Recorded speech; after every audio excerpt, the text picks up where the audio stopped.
বন্ধুরা, দেখতে পাচ্ছ আজকে প্লেটে কিছুটা লাল লাল বেশ গাজর রয়েছে। একটা আমি ছুলেও দিয়েছিলাম, তারপরে ভাবলাম যে না, একটু ভিডিও বানিয়ে নিই, আমার বন্ধুদের সাথে একটু শেয়ার করব। তো বুঝতেই পারছো গাজরগুলো যখন আমি প্লেটে নিলাম তো কেন নিলাম। প্রায় শীতটা চলেই গেল আর আমি গাজরের হালুয়া রেসিপিটা তোমাদের সাথে শেয়ার করিনি। অবশ্য তাড়াহুড়োতে কয়েকবার বানিয়েছি কিন্তু শেয়ার করা হয়নি। তো ভাবলাম আজকে একটু বানিয়ে শেয়ার করি অল্প কিছুটা। তো গাজরগুলোকে আমি আগে এভাবে ছাড়িয়ে নেব। তো বন্ধুরা, এবার দেখো আমি ছাড়িয়ে বেশ পরিষ্কার করে জল দিয়ে ধুয়ে নিলাম। এবার আমি এগুলো একটু মোটা মোটা পিস করে কেটে নেব। তো এবার দেখে নাও, বেশ মোটা মোটা পিস করে কেটে নিয়েছি। এবার আমি এগুলো দিয়ে দেবো একটা কুকারে দিয়ে দিয়েছি। এবার এর মধ্যে আমি দেবো একদমই কম, হাফ কাপ জল দিয়ে এবার সিটি লাগিয়ে নেব। বেশ কয়েকটা সিটি লাগাবো যাতে তাড়াতাড়ি গলে যায়। এবার দেখো বেশ সিটিটা আমি খুলে নিয়েছি আর পুরো জলটা শুকিয়ে গেছে, খুব ভালো করে সেদ্ধ হয়ে গেছে, ভাপে ধোয়া ধোয়া হয়ে যাচ্ছে ক্যামেরাটা। এবার আমি সেদ্ধ গাজরগুলোকে একটু ভালো করে ম্যাশ করে নেব। গ্লাস থাকলে গ্লাস দিয়ে, না তো এই ম্যাশের এটা দিয়ে বেশ ভালো করে ম্যাশ করে নেব। গাজরটা কিন্তু আমি বেশ ভালো করে ম্যাশ করে নিয়েছি। আর এদিকে একটা কড়াই বসিয়ে কড়াইয়ের মধ্যে আমি ছোটো কাপের 1 কাপ মতো দুধ দিয়ে দিয়েছি। আর এই লিকুইড দুধটার মধ্যে আমি 2 প্যাকেট 10 টাকা দামের গুঁড়ো দুধ দিয়ে দিয়েছি এভরিডে। এবার দুধটাকে বেশ ভালো করে ফোটাতে হবে। এবার দুধটা কিন্তু অনেকটাই শুকিয়ে গেছে, যেহেতু এর মধ্যে গুঁড়ো দুধটা দেওয়া আছে, গুঁড়ো দুধ। তো দেখতেই পাচ্ছ ভালো করে আমি গরম করছি।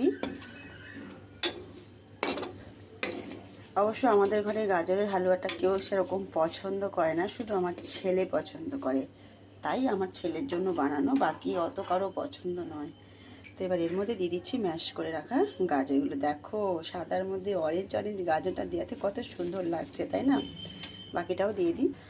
আসলে দিলে তো এর মধ্যে অনেক কিছুই দেওয়া যায়, বাকি গাজরটা দিয়ে দিয়েছি।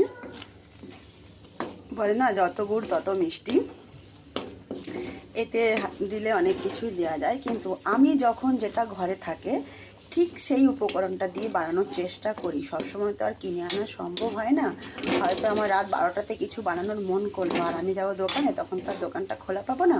তাই আমি সবসময় চেষ্টা করি ঘরে যা থাকে তাই দিয়ে বানানোর। তো ঘরে যা ছিল আমি ঠিক তা দিয়ে বানানোর চেষ্টা করছি গাজরের হালুয়াটা। অনেকে এর মধ্যে মেওয়া দিতে চায়, আমি মেওয়া দিলামই না, শুকনো গুঁড়ো দুধটা তাই কারণেই দিলাম যাতে মেবার কাজটা করে নেয় অনেকটা। তো দেখো একটু দানা দানাও আছে। এবার ভালো করে শুকিয়ে নেব, যতক্ষণে দুধটা না শুকাবে ততক্ষণ আমাকে এটাকে হাত চালিয়ে যেতে হবে। আর নাড়ানো বন্ধ করলে কিন্তু লক্ষ্য দেবে নিচে লেগে যেতে পারে, পুড়ে যেতে পারে, তাই এটা নাড়তে থাকতে হবে।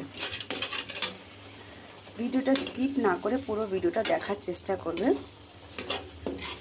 আর এইভাবে একদমই সাধারণভাবে বানানো শুধুমাত্র আমাদের মতন গৃহিণীরাই পারে। তো সবাই একবার বাড়িতে বানিয়ে খাওয়ার চেষ্টা করবে। আর যদি ভিডিওটা আমার ভালো লেগে থাকে তাহলে লাইক শেয়ার অবশ্যই করে দেবে। তো বন্ধুরা দেখো কিছুক্ষণ নেড়ে নেওয়ার পরে গ্যাসটা আমি একদম স্লো করে রেখেছি। তো দেখো একদম জলটা শুকিয়ে গেছে। তো ড্রাই ফ্রুটস কিছুই নেই ঘরে, শুধুমাত্র ছিল কিছুটা বাদাম। তো আমি কি করলাম, বাদামগুলোকে কেটে একটু ভিজিয়ে রেখেছিলাম, কিছুটা খোসা সরে গেছে আর কিছুটা খোসা রয়ে গেছে। তো একটু ড্রাই ফ্রুটস যদি না দিই তাহলে ভালো লাগে না। ড্রাই ফ্রুটসের মধ্যে বেশিরভাগ কাজুটা ব্যবহার করা হয়, তো আমি এখানে বাদামটা ব্যবহার করলাম। আমি তো আগেই বলেছি যা ঘরে অ্যাভেলেবেল থাকে আমি তাই দিয়ে বানানোর চেষ্টা করি। তো দেখো বাদামটা দেওয়ার পরে আরও সুন্দর লাগছে দেখতে, তাই কি না? আমি কিন্তু এখানে এখনও মিষ্টিটা অ্যাড করিনি। মিষ্টিটা অ্যাড করলে আবার একটু জল ছাড়বে, যে কোনো কিছুতে আমি মিষ্টি অ্যাড করার পরে কিন্তু একটু জল ছাড়ে। তো আগে আমি বাদামটা দিয়ে নিলাম। বাদামের মধ্যে যেই জলটুকু ছিল সেটাও কিন্তু বেড়ে যাবে, কেননা আমি বাদামটাকে ভিজিয়ে রেখেছিলাম যেহেতু। তো এইভাবে কারা কারা গাজরের হালুয়া বানাও অবশ্যই কমেন্ট বক্সে কমেন্ট করে জানাবে। আর আমার ইউটিউব চ্যানেলটা, ফেসবুক চ্যানেলের ডিসক্রিপশনে দেওয়া আছে, পারলে একটু সাবস্ক্রাইব করে বেল আইকনটা ক্লিক করে দেবে আমার প্রিয় বন্ধুরা।